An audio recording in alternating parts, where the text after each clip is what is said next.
Maturidade, queridos. Estamos falando sobre este tema e é um desafio, né? Porque hoje nós encerramos essa série e já passou por aqui, né? Tantas ministrações assim que falaram conosco, mexeram com as nossas posições, né? Mexeram com a nossa mente, né? Fizeram com que nós enxergássemos algumas coisas que ainda nós não estávamos atentos. E nessa noite nós vamos encerrar essa série e eu vou falar um pouquinho a vocês sobre algumas coisas que o Senhor tem ministrado no meu coração, pois maturidade, queridos, é um resultado não apenas de conhecimento que nós adquirimos, não é resultado de estudos, não é resultado de ciência nas nossas vidas, mas é resultado de prática daquilo que você aprende. Porque não basta nós aprendermos, temos conhecimento de uma infinidade de assuntos, das mais diversas áreas, mas nós não as praticarmos.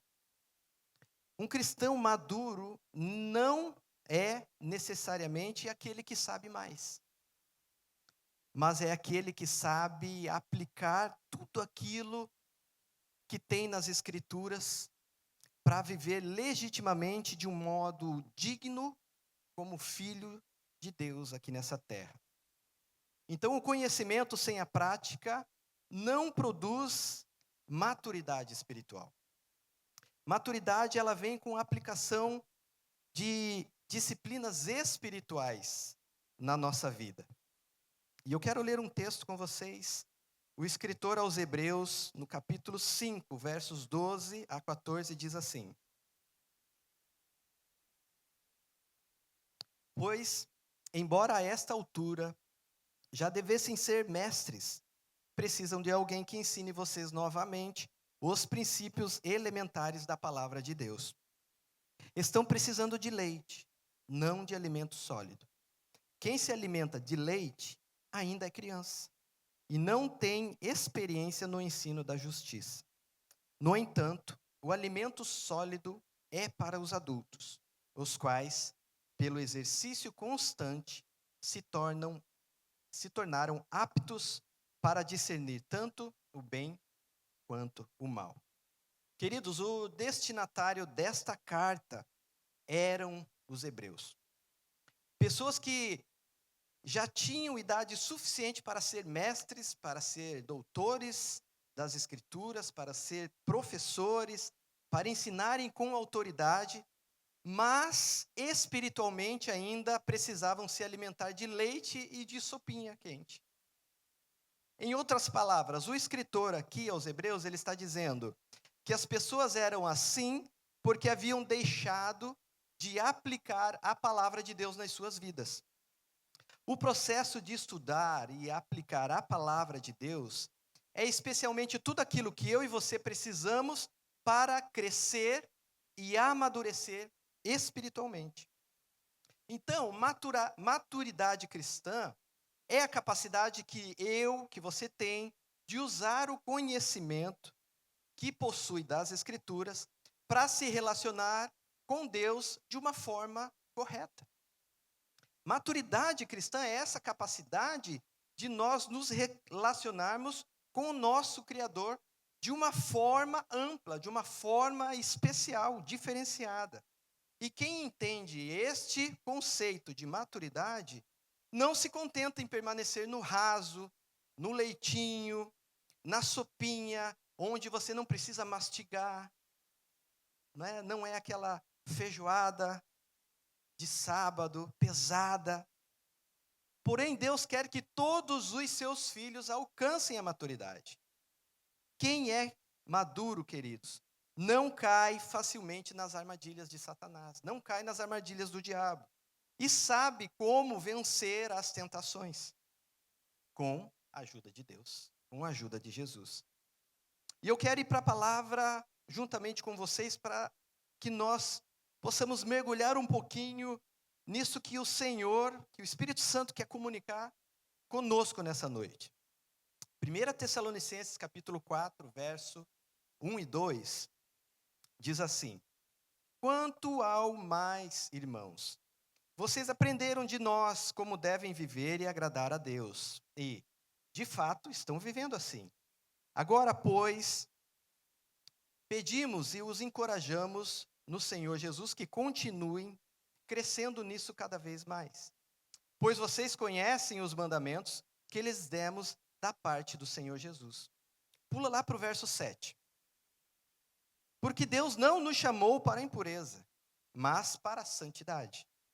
Portanto, aquele que rejeita estas coisas não está rejeitando o homem, mas a Deus, que dá a vocês o Espírito Santo. Maturidade, queridos. Todos nós podemos crescer em Jesus. Todos nós estamos aptos a crescer no conhecimento de Jesus. E quando alcançamos uma maturidade cristã, temos mais capacidade para ajudar outros irmãos a crescer. Temos mais maturidade para conduzir quem está ao nosso redor a crescer juntamente conosco. Não devemos nos contentar em permanecer no básico. Não devemos nos contentar em permanecer no rasinho, em águas tranquilas. Nós devemos sim buscar uma maturidade espiritual. E o apóstolo Paulo, neste texto, ele está destacando isso em pelo menos 3 evidências que eu quero compartilhar aqui com vocês. Uma primeira evidência que Paulo está destacando nesse texto, ele está pedindo, ele está exortando aqui em especial a igreja de Tessalonicenses, para que busquem uma vida que agrade a Deus por meio da santificação. Paulo está orientando aquele povo que por meio da santificação, eles vão chegar mais perto de Deus. E santificação faz parte do processo de amadurecimento nosso. Quem nasce, cresce. Toda criatura de Deus que Ele criou, quando nasce, tem que crescer. Tem aquele período de crescimento. E é nosso compromisso, queridos, é nosso dever nos desenvolvermos para nos tornarmos pequenos Cristo, para nos se aproximarmos do varão perfeito. Santificação é um amadurecimento, é uma transformação, é uma constante evolução nas nossas vidas, é uma metanoia. Já falamos aqui algumas vezes. É uma mudança de mente que acompanha uma mudança de direção. Eu creio que eu já sou visto como santo por Deus. E agora, eu passo a me comprometer com essa verdade. Essa transformação é moral, é uma construção do caráter de Cristo em nós, nas nossas vidas. E eu creio, eu entendo e agora eu ensino a minha mente a pensar dessa maneira. Isso inevitavelmente vai refletir, ela reflete nas minhas atitudes, nos meus comportamentos, nas minhas ações, nas minhas reações. Então essa busca por santificação muda, ou mudará, ou está mudando completamente o meu estilo de vida. Não pode permanecer o mesmo. E Paulo, aqui nesse texto, ele continua acrescentando, exortando esse povo. Ele continua dizendo: agora pedimos e os encorajamos no Senhor Jesus que continuem crescendo nisso cada vez mais. Então, Paulo já viu uma mudança. Paulo já havia visto uma metanoia. Paulo já viu um comportamento diferenciado. Então ele pede: continuem crescendo nisso cada vez mais. Não é o suficiente. Não chegou ao ponto final. Não ainda está no fim. Continuem crescendo nisso cada vez mais. E uma segunda evidência. Paulo indica um progresso na vida espiritual dos crentes tessalonicenses. Porém, Paulo estava certo de que eles deveriam continuar progredindo de forma mais expressiva na busca de agradarem a Deus. E agradar a Deus, querido, significa muito mais do que simplesmente fazer a vontade de Deus. Um escritor e um pastor, Warren Wendell, ele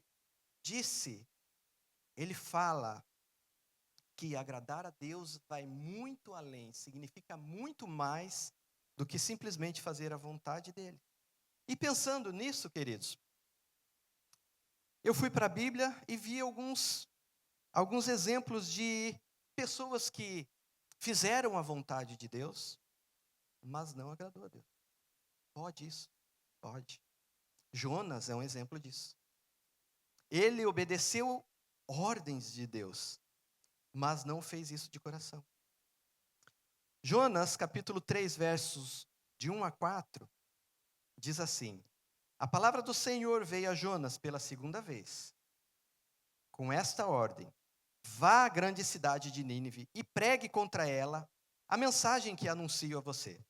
Jonas obedeceu a palavra do Senhor. Obediência. E foi a Nínive. Era uma cidade muito grande, sendo necessários 3 dias para percorrê-la.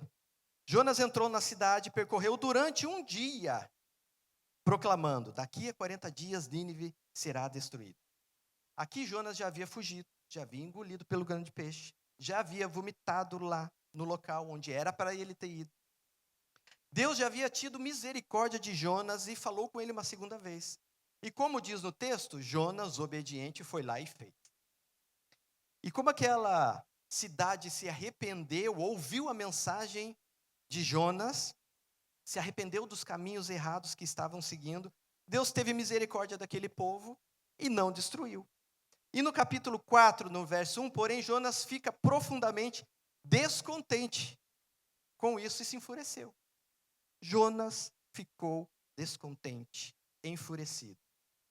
Aqui nós chegamos à conclusão de que Jonas obedeceu. Jonas foi lá e pregou, mas ele não agradou a Deus. Ele pregou sim para Nínive, lembra? O que era para ele fazer em 3 dias, ele tinha 3 dias para fazer a cidade, podia ser percorrida em 3 dias, ele faz em um dia. 40 dias de Nínive será destruída. Então era isso.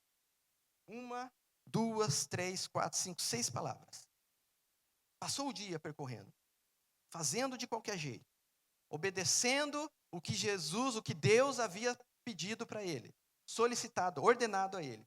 Só que depois disso, ele sai da cidade e ficou todo zangado lá fora da cidade, com Deus, porque Deus havia poupado a cidade. Ele queria que Deus mandasse fogo e destruísse, mesmo ele tendo pregado.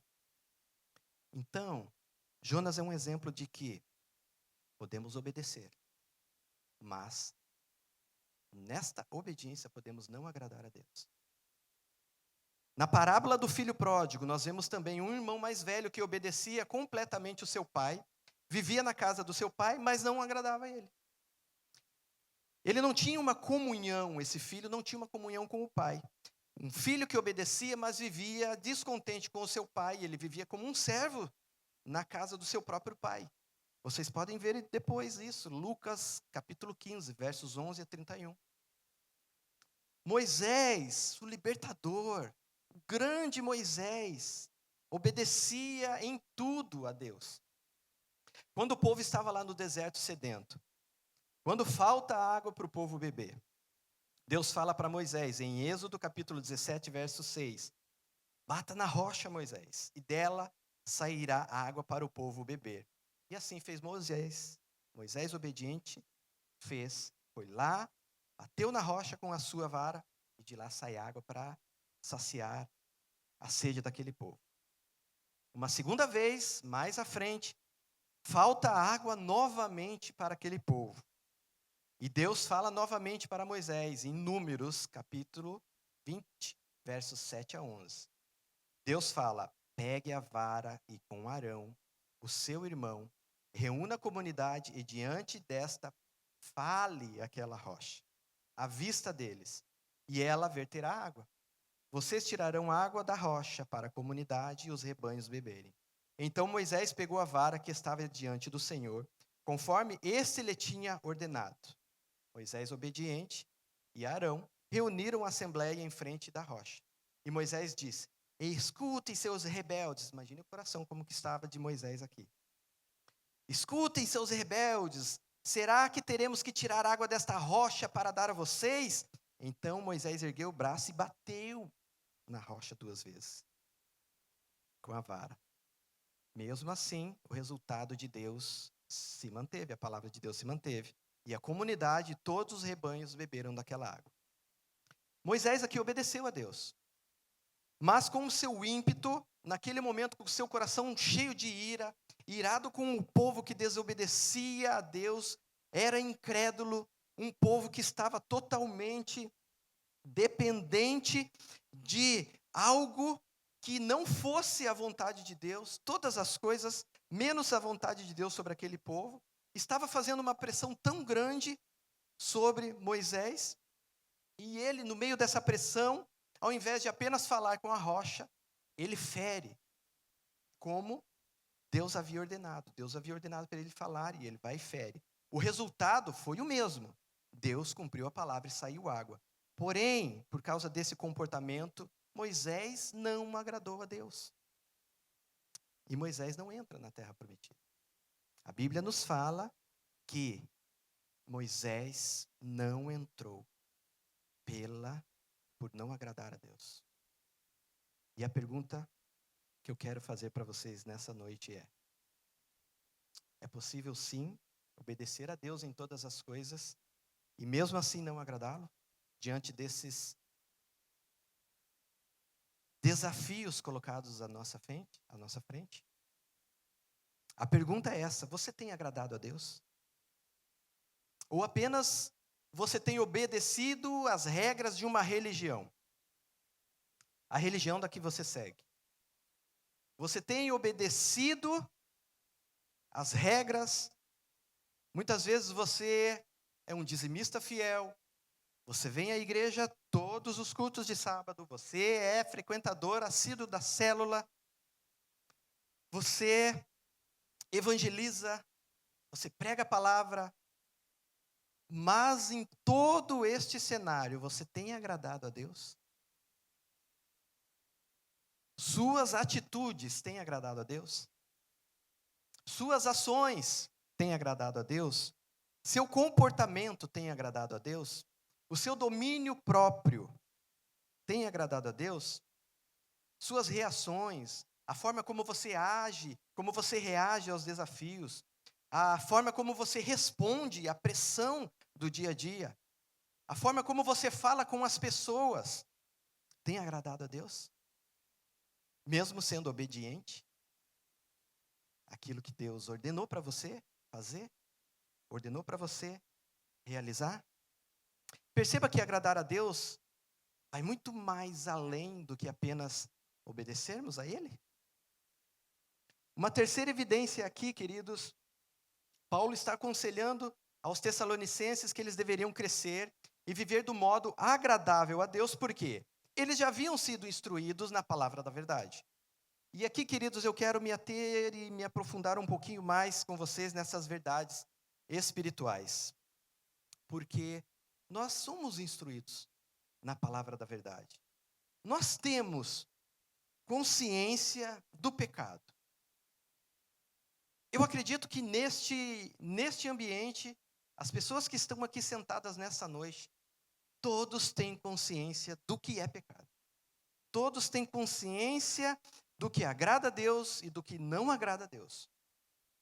Todos têm consciência e já por algum momento na sua vida leu Gálatas sobre os frutos da carne, né, as obras da carne, e sobre o fruto do Espírito. Então nós somos instruídos na palavra da verdade. E Paulo deixa muito claro aqui que deixar para trás a prática do pecado, ele está evidenciando que isso, muitas vezes, ele deixou bem claro que é um sinal de maturidade. Deixar para trás a prática do pecado é um sinal de maturidade.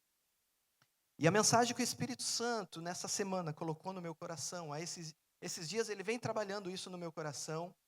Na primeira carta aos Coríntios, capítulo 13, verso 11, Paulo está dizendo assim: quando eu era menino, falava como menino, pensava como menino e raciocinava como menino.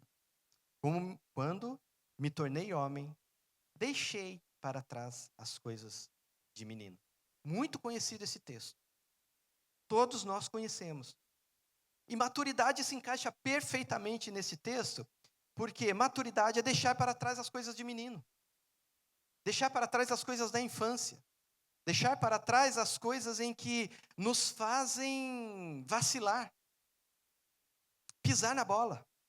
Maturidade é deixar para trás atitudes de menino. Deixar para trás impulsos próprios de menino. Deixar para trás uma infantilidade espiritual. E maturidade é nós alcançarmos um equilíbrio espiritual como um nível de maturidade cristã. Mas e como nós alcançamos esse equilíbrio? Como alcançamos um equilíbrio como um nível de maturidade espiritual? O Espírito Santo tem falado comigo em pelo menos 3 maneiras, e eu quero compartilhar com vocês, para que nós possamos alcançar um equilíbrio como um nível de maturidade espiritual. E eu gostaria que vocês, se vocês estão anotando aí, anotem essas 3 palavras: identificar, enxergar e se posicionar. Em primeiro lugar, identificar. Querido, nós precisamos identificar os nossos exageros. Imagine, queridos, aquela picanha. Imaginou? Suculenta. Imagine o ponto que você ama. Acabando de sair da churrasqueira. Sendo ali fatiada à sua frente. Já imaginou? Deixa a sua imaginação trabalhar aí. Ao lado dessa picanha tem uma torre de batata frita com tanto queijo que você nem consegue tirar com o garfo. Para a sobremesa está ali preparado na geladeira um petit gâteau com uma calda de chocolate e um sorvete de creme para acompanhar. Não sinta vergonha de estar escorrendo uma água nessa boca. Tamo junto, queridos. Vamos ser sinceros, comer certamente é uma das maiores maravilhas de Deus que Ele deixou para nós como ser humano, não é verdade? É uma das maiores bênçãos que nós desfrutamos nessa terra. Nós apreciamos tanto essa atividade que o ser humano desenvolveu tantas formas de cozinhar, de preparar alimentos, fritos, cozidos, a milanesa, a parmegiana, assados, grelhados. Tem aí os chefes de cozinha que fazem maravilhas que a gente pede: como que você fez isso? Não, é meu particular. Nós gostamos tanto de comer que quando queremos comer alguma coisa, vamos a um restaurante, a uma lanchonete, vamos ao mercado 3, 4 vezes por semana. Não há dúvidas, comer sim é uma necessidade física, mas também é uma bênção. O nosso corpo precisa ser alimentado. No entanto, queridos, a Bíblia nos alerta em Gálatas 5:21 para uma obra da carne, uma prática pecaminosa chamada gula. Está lá: invejas, homicídios, bebedices, glutonarias e coisas semelhantes a estas, acerca das quais vos declaro, como antes vos disse, que os que cometem tais coisas não herdarão o reino de Deus. Gula, de uma forma simples, significa comer de uma forma exagerada, certo? Todos concordam? Mas por trás dessa definição de gula existe um ensinamento muito importante, existe algo aqui que vai acrescentar muito na nossa maturidade espiritual. Porque o pecado da gula nos ensina muito, queridos. Ensina que fazer algo que em si mesmo é muito bom, comer é bom, não é verdade? É muito bom. Porém, se formos fazer de uma forma exagerada, essa prática boa torna-se pecado. Como pode isso? Entendemos que o pecado não é apenas uma ação errada em si mesma, ok? Pode ser uma prática boa, uma prática que você acha normal, porém feita de modo exagerado, se torna pecado. Quando me refiro a uma ação errada em si mesma, só para trazer esse contexto para vocês, eu estou falando das várias ações que a Bíblia nos ensina acerca de um pecado na sua essência. Vamos lá? Aquelas que o apóstolo Paulo descreve lá em Gálatas 5. Por exemplo, lascívia, mentira, maledicência, o roubo, adultério, por exemplo, são atitudes que não dependem de uma forma exagerada para serem classificadas como pecado, certo? Vocês conseguem entender? Muito ou pouca mentira é pecado do mesmo jeito. Quem aqui acredita que tem mentirinha e tem uma mentirona? Uma mentirinha pequena ou uma vida de mentira é pecado do mesmo jeito. Pois a mentira é um erro em si. A prática da mentira é um erro em si.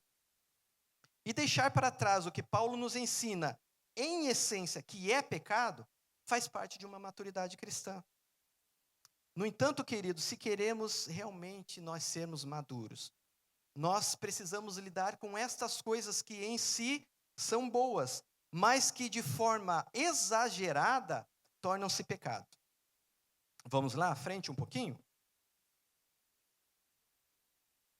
Trabalhar não é uma bênção? Amém, queridos? Trabalhar é uma bênção. Segunda-feira nos espera. Amém? Glória a Deus. Trabalhar é digno de todos nós. A Bíblia mesmo diz: todo trabalhador é digno do seu salário. Trabalhar é uma bênção. Contudo, queridos, trabalhar de uma forma exagerada se transforma em um ativismo que nos leva para longe da presença de Deus. Nos leva numa busca incessante aos bens materiais. Nos leva a nos desgastarmos tanto completamente na busca pelo que é terreno. E essa busca vai substituindo a nossa busca pelo eterno. Vai substituindo o tempo nosso, que é uma busca constante pelo material, que nós deixamos a busca pelo eterno para trás. Descansar é muito importante. É algo que todos nós necessitamos depois de um período de esforço. Entretanto, descansar de uma forma desequilibrada é um pecado chamado preguiça.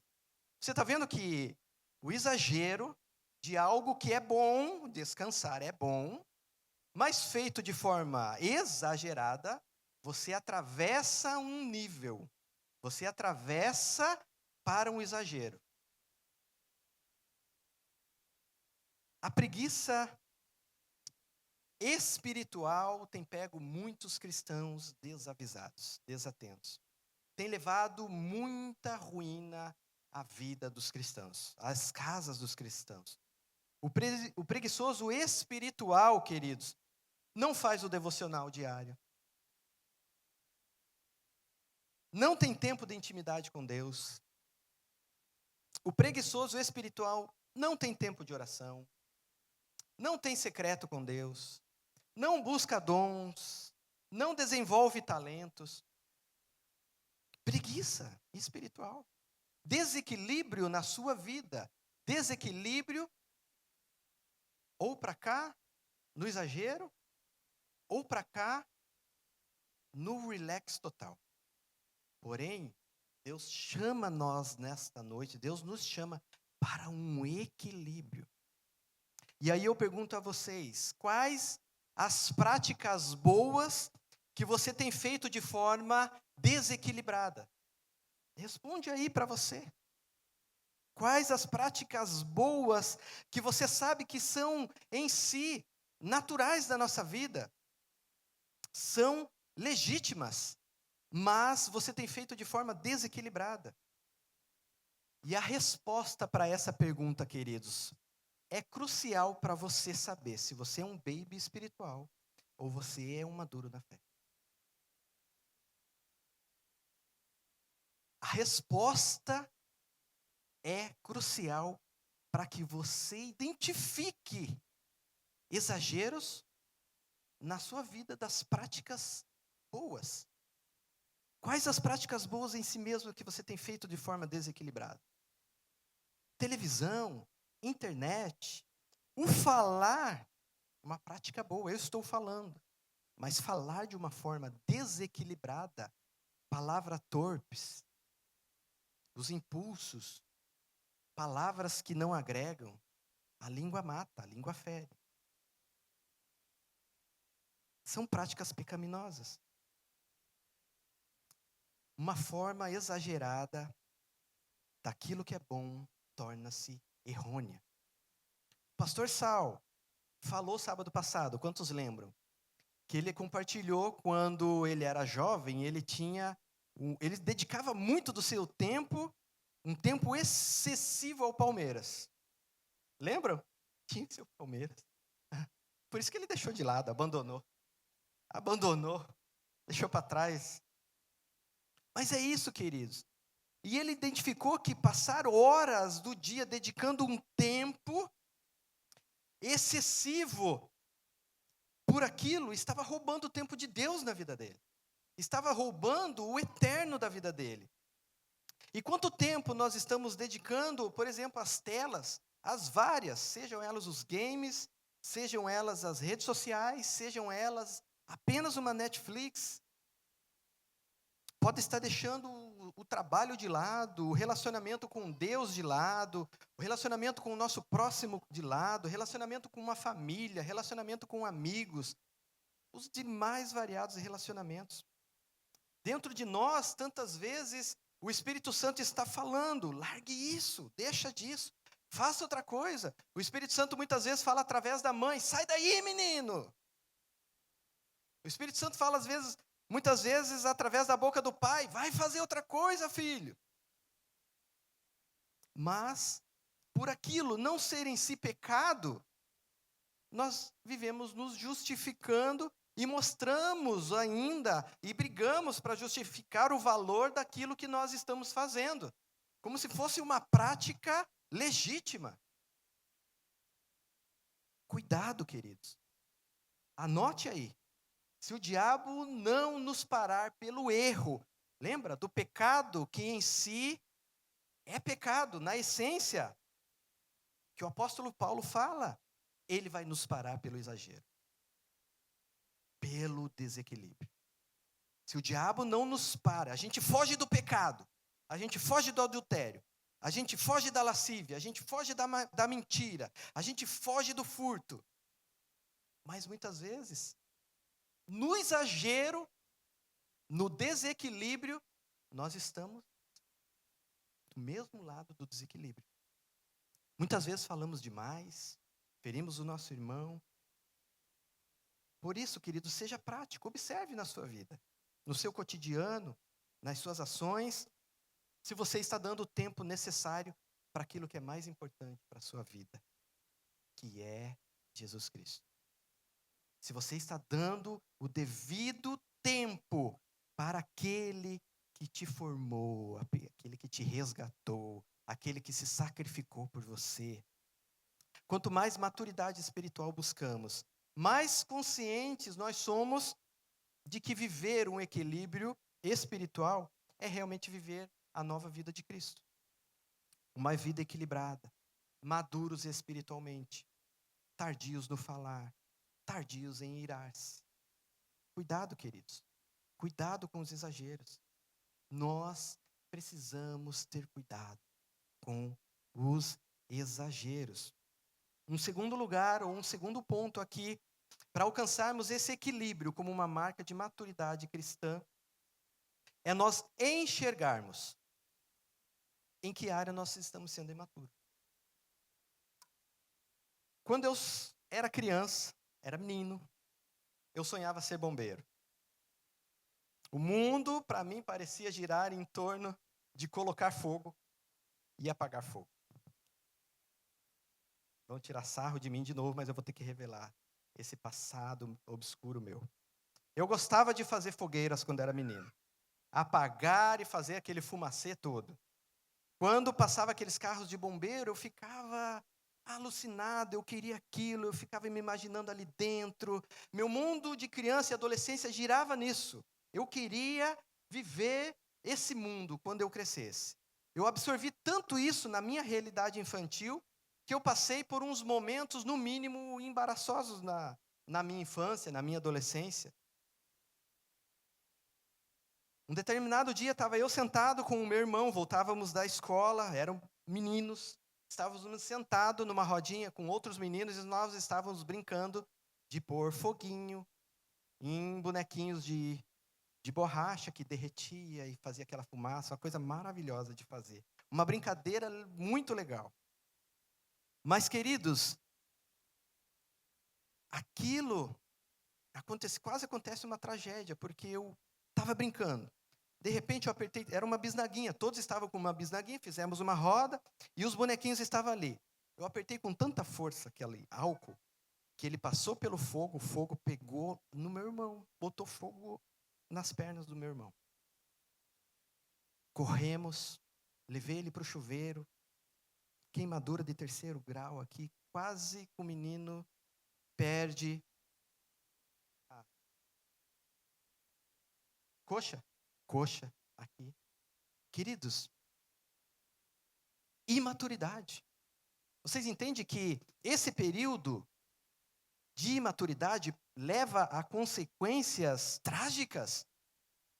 Num outro momento, eu me lembro bem pouco disso, minha mãe é que conta, mas minha mãe me conta que eu trancava no quarto e colocava fogo no colchão para chamar o bombeiro.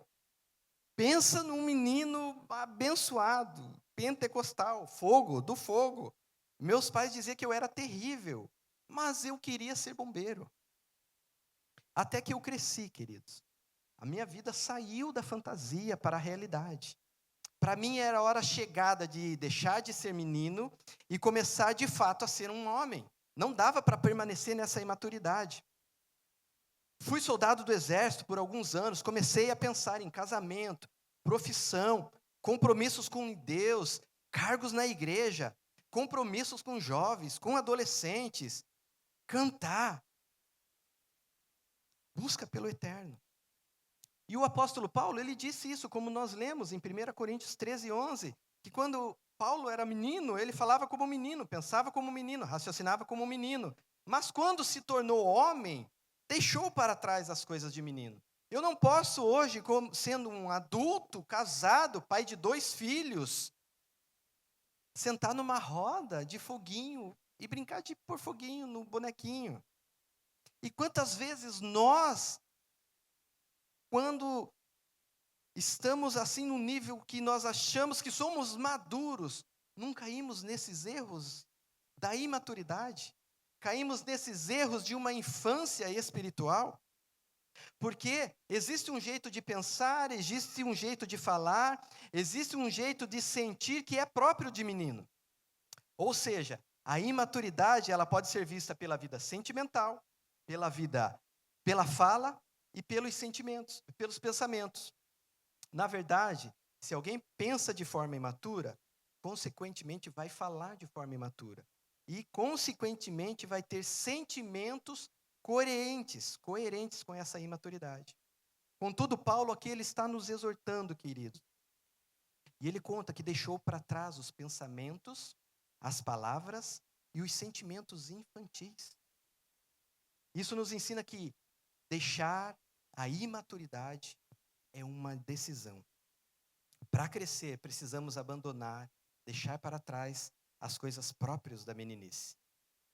Contudo, queridos, existem traços de imaturidade que nós precisamos identificar. E para que nós possamos deixar essas coisas próprias de meninice e avançarmos para uma maturidade espiritual, é somente reconhecendo a nossa imaturidade. Só após reconhecermos que nós vamos poder romper com ela. Por último aqui, queridos, para que nós alcancemos esse equilíbrio como uma marca de maturidade cristã. A nossa maturidade será demonstrada pela nossa capacidade de se posicionar. E Paulo está afirmando, ao final da sua vida cristã, ele escreve aos Filipenses, no capítulo 3, verso 12, dizendo assim: não que eu já tenha obtido tudo isso ou tenha sido aperfeiçoado, mas prossigo para alcançá-lo, pois para isso também fui alcançado por Cristo Jesus. Próximo ao final da sua vida, esse grande apóstolo, esse grande homem de Deus, ele estava reconhecendo, ele estava dizendo que ele não havia alcançado o estágio de perfeição. Ele admitia que poderia melhorar, que ele poderia aprender mais. Paulo sabe que precisa melhorar e continuar avançando. Por isso ele chama todos os que são maduros a ter o mesmo posicionamento. Agora, se um apóstolo no nível de Paulo, que teve experiências incríveis, maravilhosas com Deus, foi usado em milagres, em poderes espirituais, foi inspirado a escrever uma grande parte do Novo Testamento, ele está afirmando assim: quem de nós pode se levantar e dizer que não precisa melhorar? Quem de nós pode bater no peito e dizer, eu não preciso melhorar? Queridos, nós precisamos nos posicionar. Somente a partir de um posicionamento e um reconhecimento da necessidade de melhorar é que nasce a disposição para continuar para o alvo. Não há como continuar para o alvo sem nos posicionarmos. Nós precisamos estar ligados, precisamos estar dispostos a aprender lições divinas e espirituais nos lugares mais improváveis que nós podemos passar. Tudo fala conosco, não é verdade? Os erros dos outros nos ensinam no que precisamos evitar. O acerto dos outros nos ensinam aquilo que nós podemos acertar também. O caminho correto perseguido e prosseguido por alguém, percorrido por alguém, nos ensinam por onde nós podemos percorrer também. Os céus e a terra nos lembram de todos os dias, a todo momento, dar glórias a Deus. O posicionamento de pessoas maduras pela busca de um aperfeiçoamento na doutrina de Cristo nos impulsiona a se posicionar também. Enfim, queridos, para crescermos em maturidade, toda pessoa, todos nós, assim em qualquer lugar, em todo lugar, podem vir a se tornar uma sala divina nas nossas vidas, para que haja esse amadurecimento, para que haja posicionamento, para que haja um crescimento, para que a semente da palavra cresça em nós e dê frutos de maturidade nas nossas vidas. É fundamental para nós que o solo do meu coração tenha a humildade de ouvir sempre, especialmente quando nós somos corrigidos. E como é difícil nós recebermos correção, como é difícil nós estarmos numa posição em que alguém vem nos corrigir e o nosso coração não está preparado para recebermos essa correção. Muitas vezes o orgulhoso, ele vai criticar o mensageiro, ele se apega ao que não gosta da mensagem. Não é verdade? Isso porque ele não quer ouvir o que precisa ser mudado na sua vida. Ser uma pessoa resistente às mudanças mantém-se num nível de imaturidade. Mantém a gente num nível de imaturidade. Ser uma pessoa resistente às correções que Deus quer fazer nas nossas vidas nos mantém na imaturidade. Ser uma pessoa que nunca está contente com as decisões do seu líder espiritual nos mantém na imaturidade. Ser uma pessoa que quer a todo momento provar que está correto, que a palavra dele é a verdade, a ação dele é correta, que o outro está errado, nos mantém num nível de imaturidade. E é assim, se mantendo na imaturidade, não percebendo que sem mudanças, nunca haverá um crescimento espiritual. E para finalizar mesmo, de verdade, queridos, agora, lá no Antigo Testamento, a Bíblia nos mostra que vários rituais simbólicos eram feitos no ato de uma consagração de um sacerdote. Eram feitas ofertas, sacrifícios, derramamento de óleo. Entre esses rituais, havia um momento muito específico no qual o sangue do sacrifício era colocado nos ouvidos, mãos e pés do sacerdote. Esse era o ritual na consagração de um sacerdote. Vamos ler Levítico, capítulo 8, versos 23 a 24.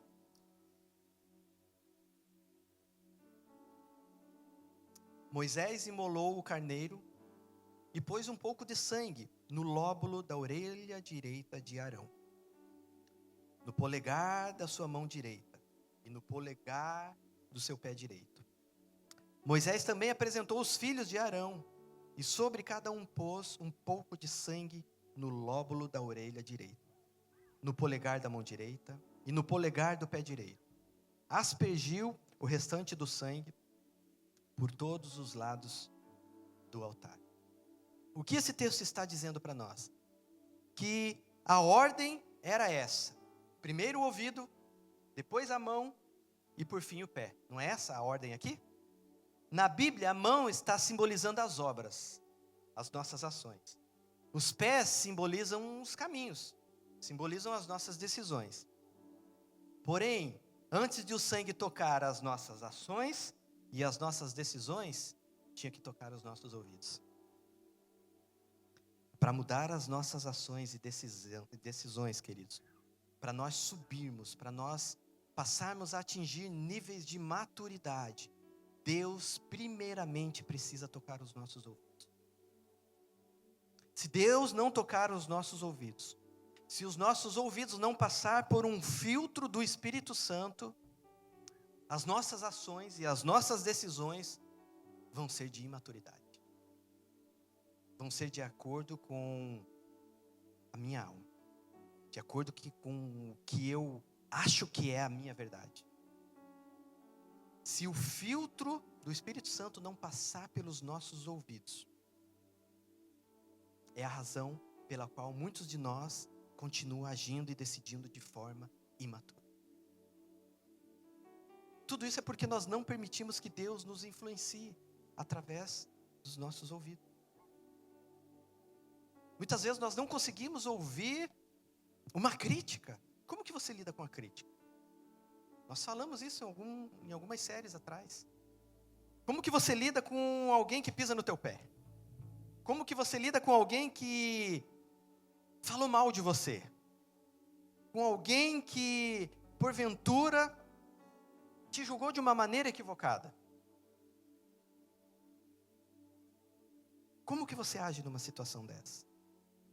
Muitos de nós temos sido influenciados por inúmeras conversas infrutíferas, queridos. E esse é um mal dessa época, dessa era. Muitos de nós estamos nos deixando se levar, muitas vezes, se deixando envolver-se em rodas de murmuração, daquilo que não tem nada de Deus. Criticando o nosso irmão, criticando o mensageiro, partes da mensagem que não gostou. Imaturidade. Talvez nós não estamos permitindo que o Espírito Santo seja esse filtro nos nossos ouvidos. Quem é o assunto nas mesas que você se assenta? Qual é o assunto? Jesus? Compartilha a palavra? Falam da vida, dos sonhos, dos projetos. Falam do Espírito Santo, dos frutos. Falam da busca pelos dons. Oram. Ou falam do irmão que pisou no seu pé durante a semana. Ou de uma irmã que te feriu e aquilo te magoa tanto que a tua necessidade é compartilhar. Ao invés de ir lá e colocar na cruz. Passar por um filtro do Espírito e pedir: Deus, me ajuda a entender. Me ajuda a discernir. Eu conheço a vida daquela pessoa. Ela não é assim. A vida dela é difícil, eu sei. Talvez nós não toleramos um comportamento irritante de alguém que não me suporta, não gosta do meu jeito, do jeito que eu falo.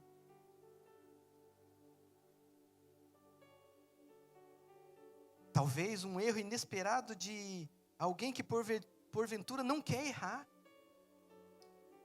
Sabe quando Paulo diz que o mal que eu não quero fazer, esse eu já fiz sem pensar. E quantas vezes eu erro, quantas vezes a gente passa por uma falha, mas uma imaturidade espiritual faz aquilo uma avalanche, faz daquilo algo em que entristece o Espírito Santo nas nossas vidas. E a minha oração nessa noite, queridos, é que o Senhor possa tocar essa noite, primeiramente aqui os nossos ouvidos, para que nós alcancemos um nível de maturidade, para que possamos crescer, para que possamos alcançar um equilíbrio em todas as ações, as nossas reações, por onde a gente andar,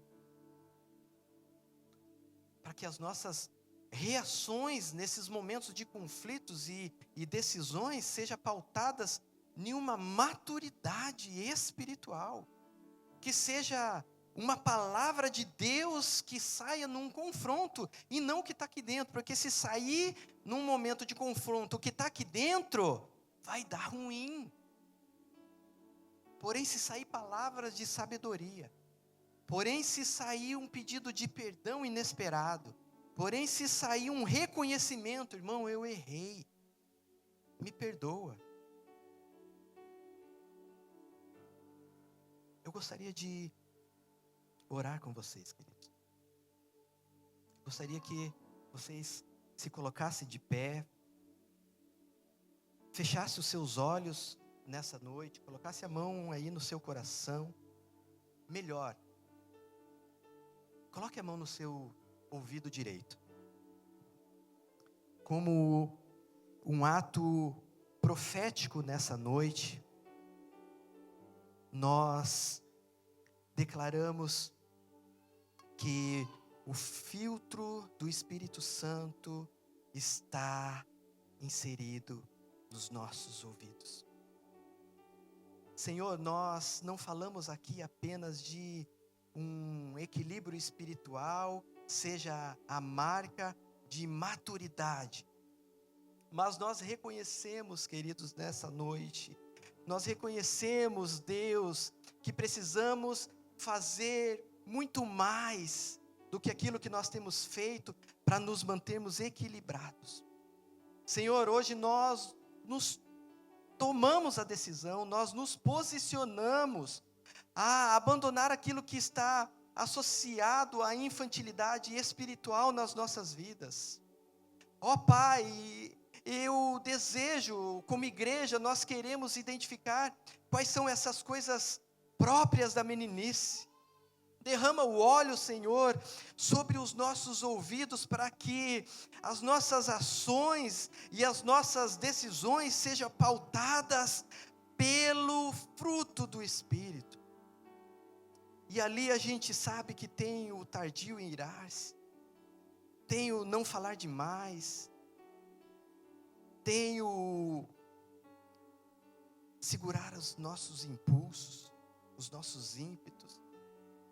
Pai, nós queremos identificar as coisas nesta noite que são próprios de menino, de infantil, de uma infantilidade espiritual, que nós possamos nessa noite combater a falta de equilíbrio que nós possamos ter trazido nas nossas vidas até este momento. Senhor, toque os nossos ouvidos nessa noite, para que as nossas ações e as nossas reações sejam pautadas sempre na Tua palavra e na Sua vontade. Pai, toque os ouvidos dos meus irmãos, para que as ações deles sejam pautadas na Sua vontade, para que não sejamos apenas obedientes a Ti, obedientes àquilo que o Senhor deseja que nós façamos aqui neste lugar, nessa terra, mas que em todo momento nós possamos agradar a Ti, Senhor, que nós possamos agradar a Ti através das nossas ações, que nós possamos agradar a Ti através das nossas decisões, que nós possamos agradar a Ti através do nosso falar, que nós possamos agradar a Ti através do nosso pensar, Senhor, que nós possamos agradar a Ti por onde nós andarmos, Senhor. Senhor, eu te peço, toque, Senhor, a vida dos meus irmãos nesta noite, Pai. E que o Senhor faça brilhar, Senhor, brilhar a tua face em nossas vidas. E que possamos continuar, Senhor, nesse crescimento espiritual, reconhecendo que sem ti não somos nada, que sem ti não alcançamos nada, não vamos a qualquer lugar, não vamos a lugar nenhum. É o que eu te peço, Senhor, é o que eu declaro sobre a vida do teu povo nessa noite, Pai, em nome de Jesus.